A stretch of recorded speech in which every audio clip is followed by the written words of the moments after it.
25th edition Hornbill Festival 2024 do chakali December 1 di shuru huse aro idu sal du bishi tangor bra mani ase. Inaugural ceremony di idu sal laga partner countries laga artists kanbra perform grigna crowd ki electrify granishna United States based musical band Native Jazz Quartet brabik electrify kribolese. Native Jazz Quartet do swing aro bebop tradition hisab heart swinging aro high energy performance act ase. June kan musical arrangement di native aro folk melodies istemal kore. Nutun quartet laga maksad to native jazz movement di grow kribole aro sati national aro international audience kan ge attract kribole se. Band di members kan to diverse origin brase. Global winter ra band members laga takan laga kahani aro journey upar kotakura details sai sabo. At Littlefield, my Tlingit name was shot to from Alaska. My name is Michael Glenn. I'm from Seattle, Washington.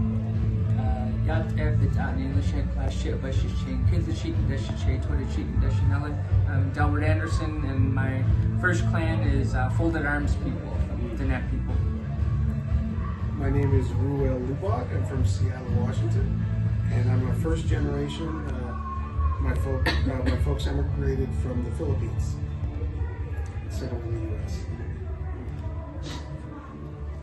Quartet started about 15 years ago with our core members Ruel, Lubag, Christian Fabian, myself at Littlefield, and Jason Marsalis on vibraphone. And it was really great. We like all love swing music, you know, like just really grooving and the jazz idiom, the jazz genre. And we were kind of thinking about how we could, there's a thing called the Great American Songbook, and there's hundreds of songs that everybody does, and they're really great standards, right? We all do them. But we're like, maybe we can make some more, and so more of those songs. And at least my concept was I wanted to do Tlingit, which is Alaska Native music inside of jazz. And so I took some melodies and then put them in the jazz genre. And then I was like, we're talking with Christian about this, and it's like, well, you're native up somewhere too, right? And so why don't you do something? He found this like 300-year-old song that his great-great-great-grandfather wrote, and it's cool. So we did that, and Ruel has Filipino heritage, and so we have some Filipino folk songs that we do. And then Jason is from New Orleans, and he did the 150-year-old birth of jazz kind of songs, Elaba, just a closer walk with thee. Yeah, just some great tunes. So we're using the jazz genre to uplift our songs, our original songs that we grew up with. Also, Ruel has a great version of Brahms' Lullaby, and because he learned classical piano as a kid, and so you're like, here we go, let's do a jazz version of that.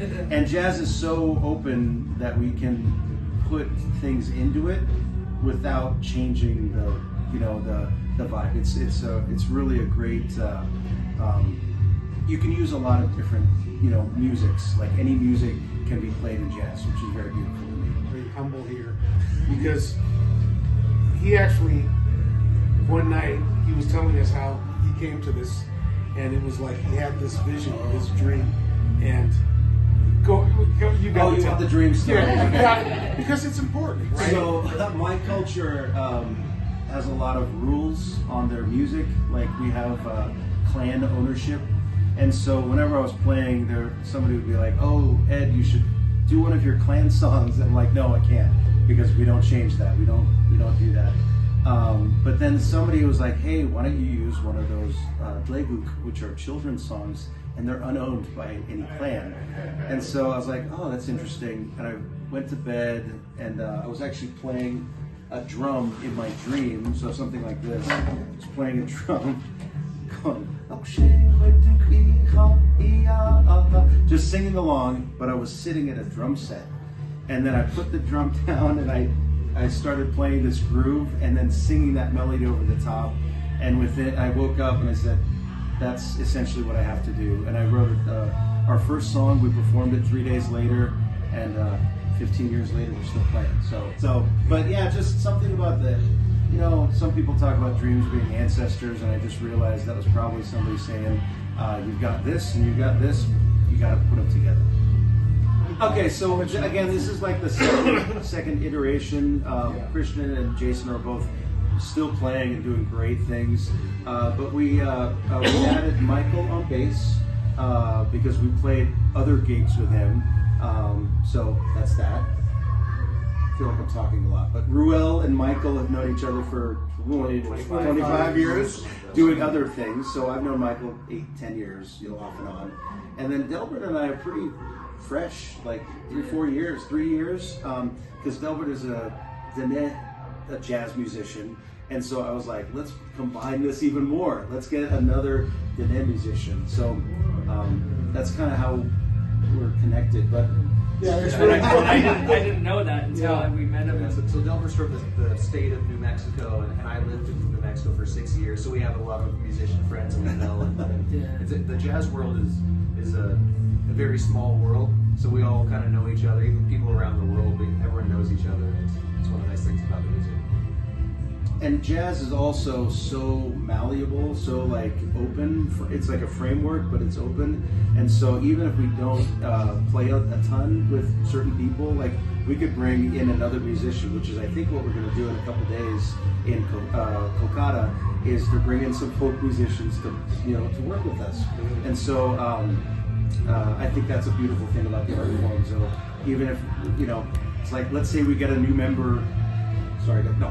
Tomorrow or something, we add a new member, we have charts, we have music, and they can still come in quite easily to our music.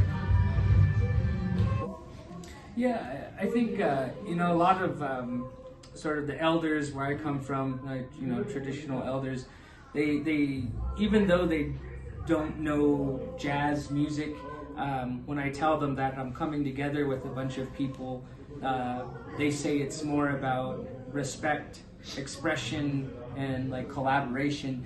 And so even though they don't know jazz or the music, they had this knowledge. And so I think something that's very different with this group is we're using jazz as we're making an avenue to preserve all of our cultural songs, old songs, stories.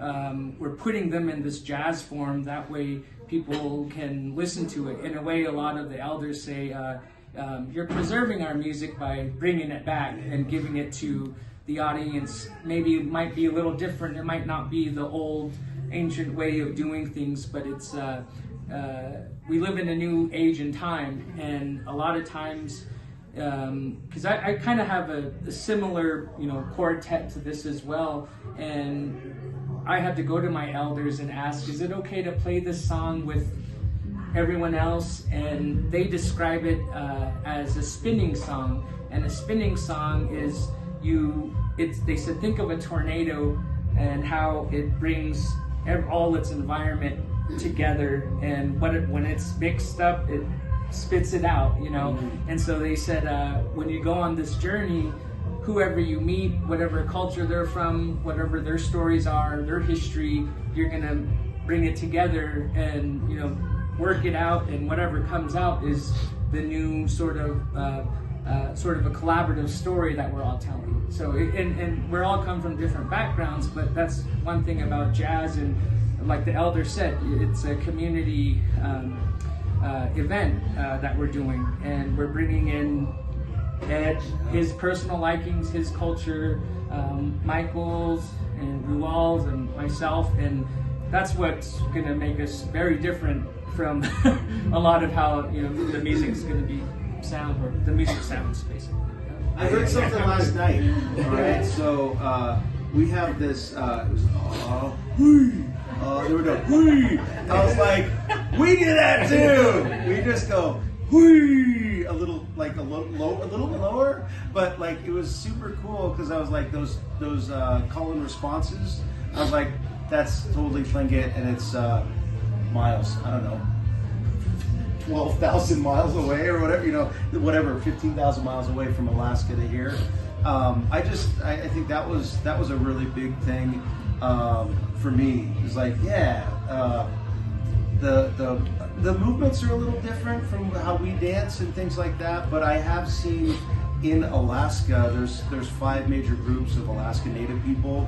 So Alaska's huge, and so It's got Tlingit, Sukpiaq, Yupik, Inupiaq, and Athabascan. And in the Yupik and Inupiaq, they have those like dance moves that was very similar to what I've seen last night and up in Alaska. It was really cool, just really active, moving, and shapes. So that's the one I think. The calls, like just the sounds that they were singing. Did you see this?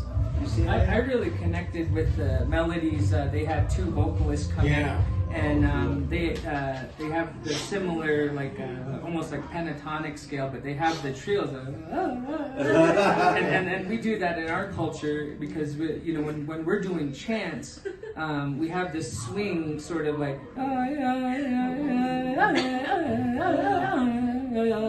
and so it's like very similar, and it was very different. And I've been doing a lot of research, not with not Nagaland specifically, but our culture is the Diné culture is very similar to Mongolian culture in ways that we build houses the same, we have the same diets, we like to wrestle.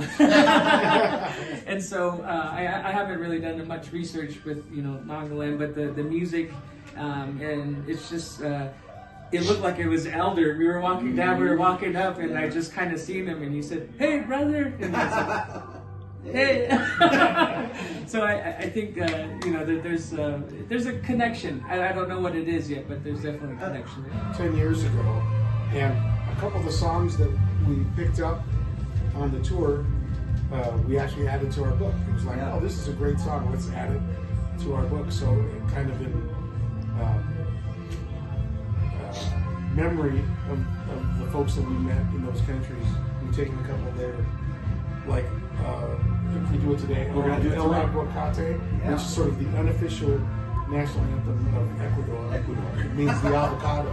And then there was another one. There was the unofficial national anthem of Guatemala, Luna de Shell. yeah, Luna de Gelu, which is a love song about kind of unrequited love, and but it's a very famous composition by one of Guatemala's greatest actual composers from the early 20th century. You got this show, or how did we actually arrive? I'll tell you how we actually got the gig, and you guys can tell how we arrived.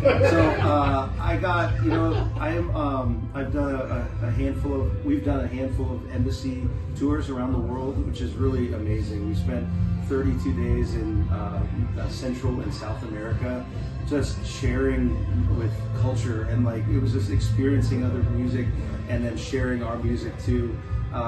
Most recently in August, I was just in Finland doing a Sami festival, which is the indigenous people of Finland, Norway, Sweden, and northern Russia, so just the top part.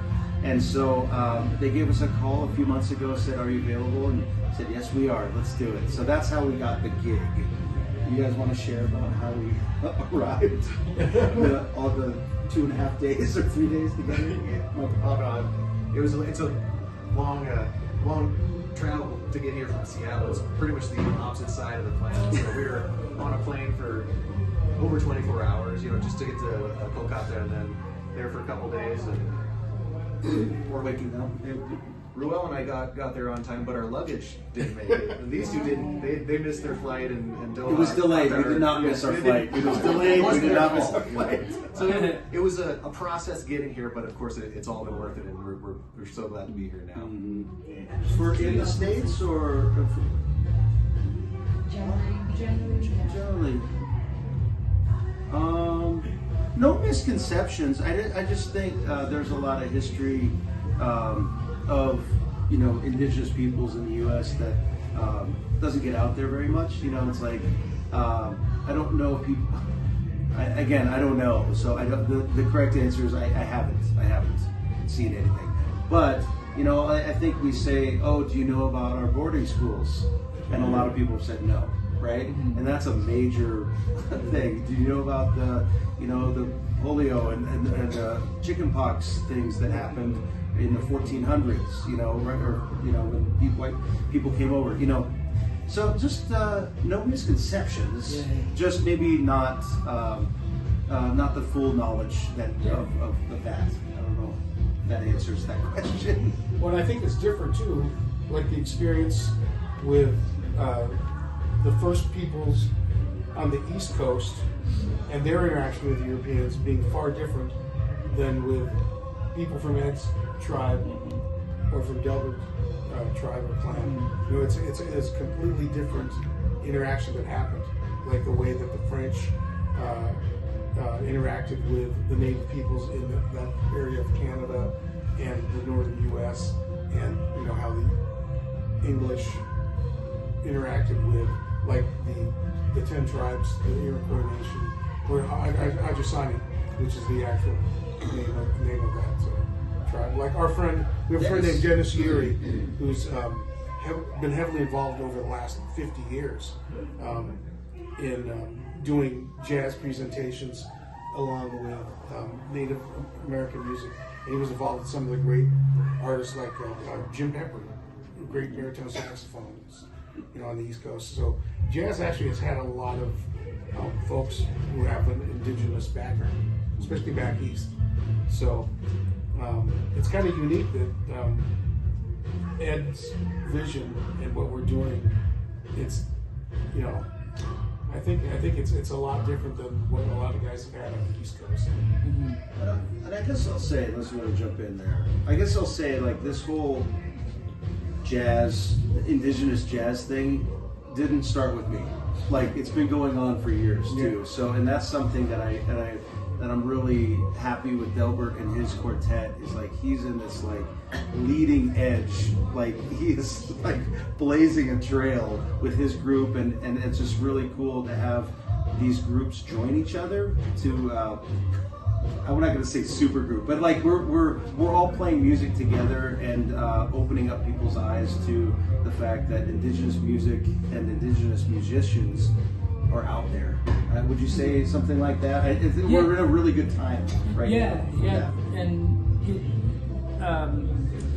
it's probably the lack of knowledge of history, like you were saying. A lot of people don't really know where the histories of different cultures, but you know, it's kind of the way I always say. I say I'm Navajo, but I also say Diné. So Diné is sort of the more term that we like to be called because that's what we call ourselves. Diné basically means the people, but the reason why people call us Navajo is because during the Spanish War and you know they call it Spanish and Indian War, but it's actually like the Spanish and Apache and Navajo. We were kind of always at fight a while back, and Navajo was given to us from the Spanish, so that's not technically what we are called. That it's just because it was a popular thing. And I think things like Hollywood and videos, they still call us Indian, although we're not from India. But and then same with Canada, they like to be called not only First Peoples, but there's so many different tribes, and it's really hard to manage it and figure it out. But I always like to say Navajo, because everyone basically knows what Navajo is, and they kind of know some history. But I also say, but Diné, that's kind of the term. So I try to put it in there, like what we would prefer to be called as a tribe versus what we're sort of kind of labeled as by other entities, such as like just sort of like media or Hollywood. Hollywood's really bad, like the video movies, and so but it's just you get used to it, and you start to realize the more you travel and get out there and start doing cross-cultural things and different residencies, you can find those things out, and it's like everyone's having that problem. Everyone's kind of going through the same thing. Yeah. Forgetting most of it, but they're saying the feathers flew down to start, the piece or something. And I was just thinking, I was like, our first song tonight is going to be something about feathers, and about our feathers fall. There's a flock of finches are falling or flying, and their feathers are falling down softly on a woman named Yekushita. So I was like, all right, birds, feathers. That's really like very similar, the songs that we have. So. It's an audible. So jazz is so open that we're gonna be like, hey, we're gonna play this song. It could be 5 minutes, it could be 10 minutes, but about 8 songs. Is that right? Is that what it is? We have 9. We have 9 total. Might So might not play all of them depending on Yeah. what we do. just Well, and if we feel the energy. yeah, and if someone's really playing inspired, you know, We just sometimes it's like, you know, it's like church, right? Testify, brother. You know, and let them go. So, Del, What's your secret? Motivation. So we play, we got a set list of 9, but like I said, jazz is so open and we might just really be swinging, people are dancing and, you know, whatever, or people are really into it, we might stretch out a little bit, so, Yeah. but yeah. Jazz is so much based on improvisation, like we're talking about. So it could be, we could stretch it out or make it as short as we want, and that's, to me, is one of the beautiful things about jazz is we're all bringing our own voices to it. We're listening to each other, and that's part of why we're able to bring in all of our different influences. And we can bring in music from all sorts of different cultures and add it to jazz, because jazz is about being open and listening and embracing its influences. And it's in its roots, jazz was a music that wasn't just from one thing. When it was first started, it was a combination of different sources. So especially the African American community, they had music, still some of their music from Africa, even though they had been enslaved for centuries. They hung on to as much of that music as they could, but then they still had all the European instruments around them and European musical influences, and they combined those things and created this unique new art form out of blending these things called jazz. And that's part of jazz that still exists, is we can bring all these different influences into it. And because we're open to it and listening to each other, we're able to quickly adapt. But that's also why we don't know exactly how many songs we're gonna play tonight. Yeah. Because we might be listening to each other and just kind of change what we're doing on stage in the moment. It can always change, and that's one of the things I really love about music. I 100% agree. So like, we have a set list, but today's set list could be the same as tomorrow, but it could be a completely different show. Yeah. Like today and tomorrow, different things happen. We play how we feel, you know. Well, and for example, especially with Michael and Ed, they've played with me in different groups. Like, I might have a preset plan and get there that night, and it's like, I'll start calling tunes we've never played before. Yeah. And some of it's just like feeling the moment and go, hey, let's just randomly try something different. And then some of that is like forcing us to like really be creative and inventive, you know, and there's no expectations that we put on the music or on each other. It's like we're listening to each other and trying to respond and create. And then all of a sudden, like, some of the coolest arrangements and things have come out of just like doing something on the fly. I think it's beautiful. Amazing. I mean, our friend Kachung, which is another band I play in called Bumua, he's doing an all indigenous festival in Alaska as well. And I think having a voice that's like main stage for Naga people is like absolutely important. Like, you know, just like having an opportunity for your musicians, your artists to be heard is one of the biggest things, because everybody talks about representation matters. Have you heard that? And you know, that saying. And I think if you can share it, spotlight it, then it becomes worldwide and becomes the normal part of what we do in our culture. And I think that's very similar to another festival we're doing in Juneau, Alaska, that just says, no, it's all indigenous artists, boom. And so I like that the Naga people have pride in their musicians and get to showcase that. I think that's important. Yeah, I was gonna say, like, I've been really amazed by the pride that the Naga people have in their art and their culture and their history here. It's just, you can tell everyone is so excited about this festival and about sharing your culture with us and all these other people from all around the world. It just feels so welcoming, but also exciting for us to learn something about people that we didn't really know about. Mm-hmm. So it's really, really thrilling to be here.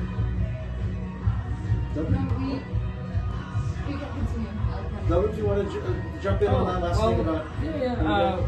So I also run a jazz festival in my hometown, and we focus on indigenous, just sort of artists, and also Latin artists, because you know there's we're in New Mexico, so there's a lot going on. But it was all about cross culture and giving sort of underserved areas sort of enlightenment of what we offer, because a lot of times the elders always say like the indigenous ways are some of the best ways, but they're all forgotten. And so when we have this mission of when we put indigenous artists and Latin artists on stage, they actually educate the audience of how these indigenous ways or Latin ways are helpful to today's problems and issues that we have. And it's so great that that there's an indigenous festival, because we get to kind of do it our way and do it the way like our elders or ancestors or mentors told us to move forward with it. And it's beautiful. So I think the more indigenous festivals we have, like the more educated the world is going to get, and hopefully someone up top listens and and things will begin to be much better. I think that, yeah. I think the thing that struck me was the museum that we went to yesterday, that had all the different tribes and the history and the art, and I was talking with Delbert about this just because he and I were kind of walking around together. It's like, wow, you look at this stuff and it's that connection, like here, this is across the world from where we are in North America, and there's so many similarities. There are these sculptures that are like the totems that we see in the Pacific Northwest, in the tribes that are there.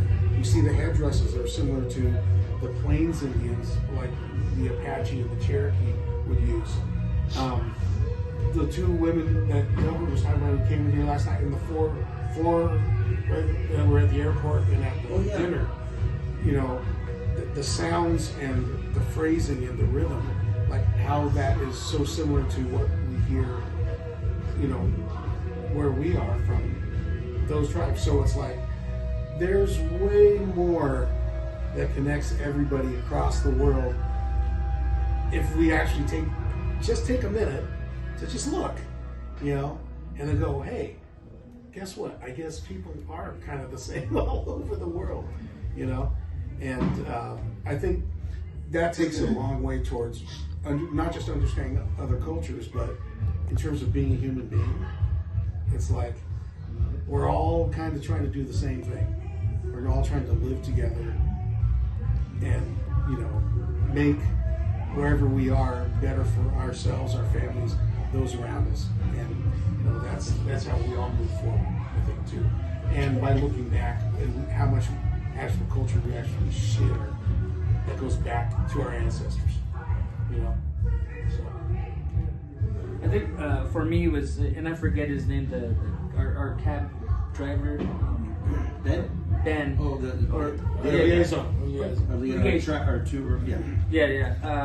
We got to sit down and eat and really hear like the goals he was getting for, and I just felt like that was so, because we kind of went through something similar, and he's a vocalist, and we're gonna miss his show, but he's playing later, and but it was so nice to sit down with local and just really talk it out, and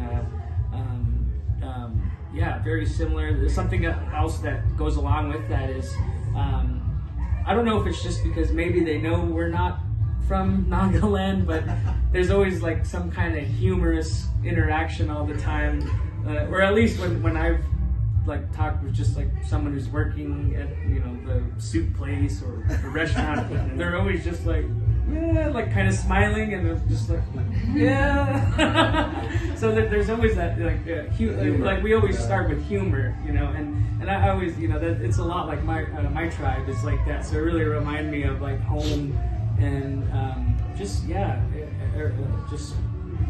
being in it, and really getting to connect with the locals has been really, really fun.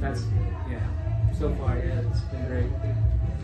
I think on a very superficial level, just the natural beauty here and the towns all like clinging to the mountaintops. It's something I'll never forget, all the views and everything, the sights. But on a more like emotional, visual level, kind of like I was saying earlier, just the pride that the Naga people have in their culture and everything is just, it's so overwhelming, and you really like feel it from everyone, and how this festival is like a real representation of that.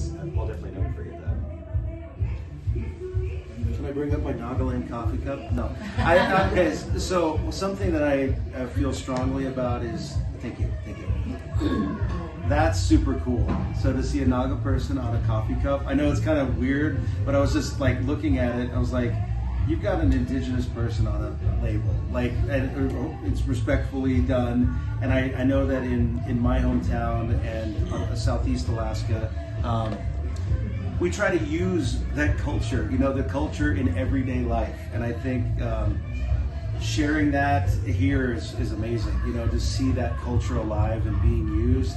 And a little bit about tying what Delbert said about, the spinning songs. It gets all mixed up and then comes out with something new. I think that if we don't use that, then it becomes a dead culture. So I love seeing the culture, being shared. That's really inspiring to me. Being from, half a world away, and seeing that the culture is being used. So I really, that inspires me. Okay.